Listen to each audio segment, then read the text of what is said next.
About as dominant as days of play can come, India's batters have battered England into the ground, and after setting them a mountain of 608 to chase, their bowlers have bruised them, and Birmingham, it's cruise control for India going into the final day. On ESPN Cricinfo Match Day, we're joined by Varun Aaron.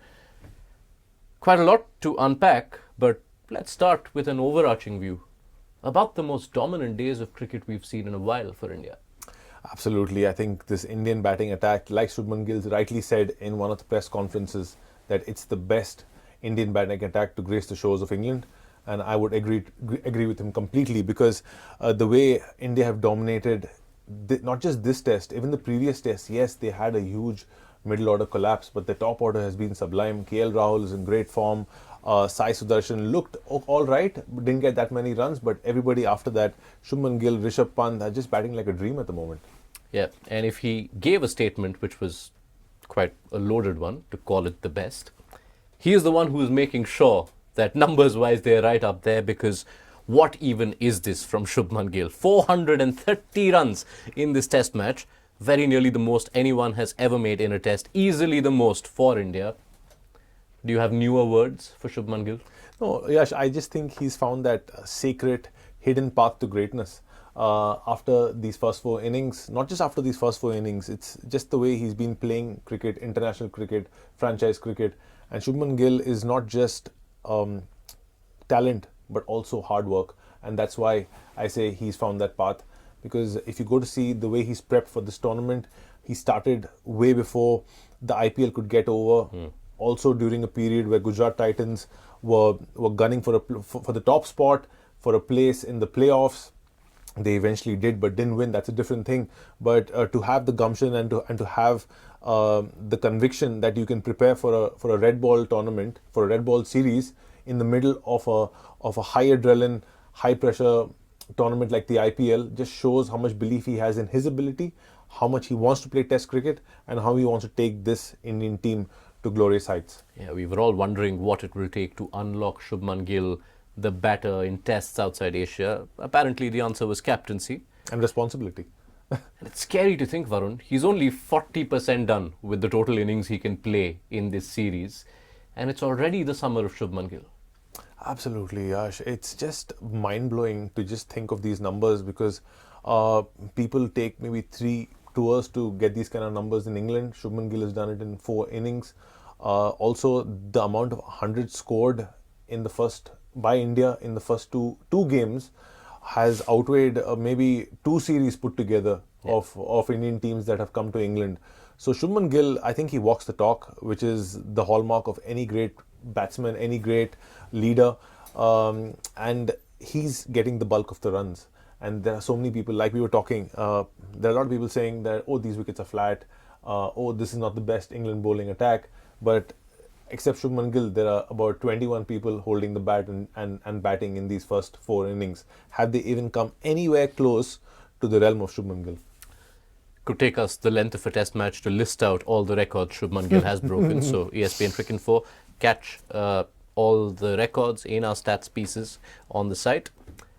Rishabh Pant played an important hand. It feels a long time ago, but just that injection of momentum in true Pant style. Thoughts on that effort? Pant's very brave. The ball was moving around quite a lot. It was a competition between a moving ball and a moving batsman. Negatives and negatives make a positive. And a flying bat. And a flying bat. A couple of drop catches. And Rishabh Pant just does what he does best. He's a disruptor. He disrupted all their plans with that moving ball in overcast conditions. And Rishabh Pant is one of those mavericks you need in the middle order to disrupt plans.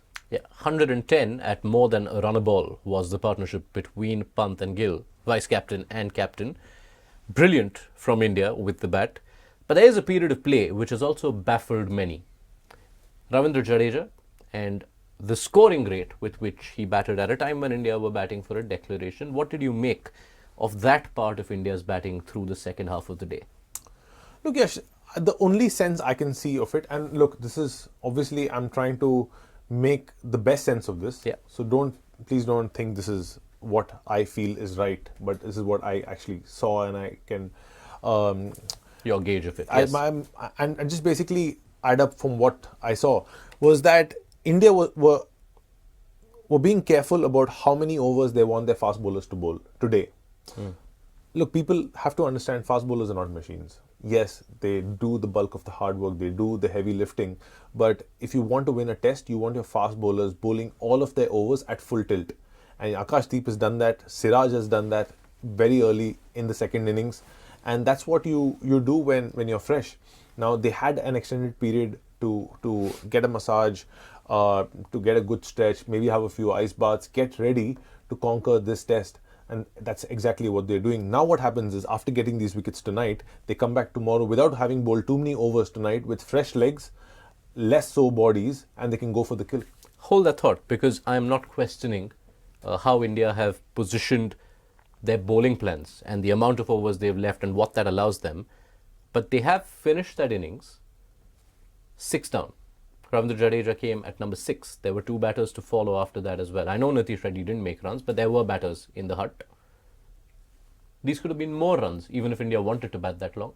Maybe they could have scored more runs, but the other thing is they might just want to keep that carrot dangling and make England feel that you guys play baseball, all right, why don't you chase down 500 plus and show us?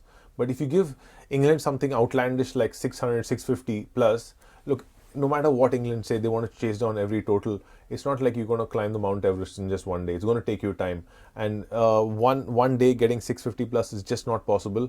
So there is obviously that 1% chance where England on a flat wicket can buckle down and be like, we're just going to go the opposite way and we're going to play out for a draw. If that, they just didn't want to take that chance at all. The fact that even after crossing 550, you felt the need to go past 600. Does it feel like England, or at least parts of their media, will spin this as a victory of baseball irrespective of how it plays out? All the best to them if they do that after an England loss. That's all I can say. All right, we'll hold our thought on that one. But now to the bowlers, because it's been a good enough surface to bat on every time India have been out there. But like they did in the first innings, the new ball effort, especially Akash Deep. Look, Akash Deep is one of those bowlers who has always got wickets on flat tracks, even in India. I've seen him play countless Ranji Trophy games, played against him as well. He just has that knack of being able to generate movement from the right length. If you see, Akash Deep is not a very tall bowler. Also, when he lands at the crease, his front foot buckles a little bit. He doesn't have a stiff front foot landing. That makes him go slightly even lower. So he's a skiddy customer, and also he doesn't give you anything too full. So, for example, if Prasidh bowls a 6-meter length, the ball might end up, say, somewhere around the batsman's thigh pad. Random example. Yep. But if Akash Deep bowls the same length, that same length will hit the top of off. So it just rushes on. It comes to you quicker. And also, it's always out of the batsman's reach. So the batsman can't really get a foot forward and drive. But at the same time, it's just hitting the stumps. So Akash Deep uses whatever he's been blessed with to the best of his abilities. It feels like very early in his test career, almost every other wicket of his test career is an England opener. He's dominated Duckett and Crawley, but he can add one ball to the top of his catalogue so far. One word reaction to that ball to Joe Root. Oh, brilliant ball. He's gone wide of the crease, angled it in, and made it straighten. To bowl that, you need serious skill. Not just that ball. There was a ball he went round the wicket. The first ball he went round the wicket to Duckett, which was a big appeal. It actually hit Duckett's back pad and went to the keeper. Yeah, people have to understand, to execute that ball to perfection takes a lot of skill, a lot of body awareness, because when you're bowling round the wicket, all your momentum is going towards the batsman's leg stump. From there, to hold your body, hold your wrist, and make the ball straighten the way he did requires a lot of skill, a lot of practice. So Akash Deep is a highly skilled bowler. I hope he stays fit and plays this whole tournament, because him, Siraj and Bumrah will be a heavy force to reckon with. Yeah, and he's dominated Ben Duckett in this first appearance in the series. Duckett, who has one of the best records against Bumrah, so perhaps it was just genius, masterstroke to rest Bumrah and unleash Akash Deep. But yes, you know, you're the statistician, you know all the stats. India don't have a bad record when Bumrah is not playing. Somehow the other bowlers step up. They have very quickly set up the bowling plans for the final day. There will be tougher periods, but as you mentioned, we can now go back to that part about how India have managed to keep an allotment of overs which keeps their bowlers fresh for fiery bursts at crucial intervals? Just the plan is simple. Just keep the stumps in play, bowl good lengths, and get your wickets. It hasn't changed. Test cricket, there might be baseball, there might be ping pong, there might be basketball. It doesn't really matter. At the end of the day, you have to hit the stumps. You've got to keep 3 dismissals in play. You've got to keep LBW, bowled, and caught in play, and that's what the Indians have done, which the English haven't. The English bowlers and the English captain, they've gone to Plan B very soon. Also, the English bowlers, if I must say, are not as skilled as the Indian bowlers in this tour. Final word, wish list for you for day 5. An India win. Simple as that. A bit more? Okay. India wins by 400 runs. Ooh, so 200 all out. It's the prediction from our oracle. Thank you so much, Varun Aaron. You're most welcome. We look forward to the finish. India have never won a test at Birmingham. That could change in the next 24 hours.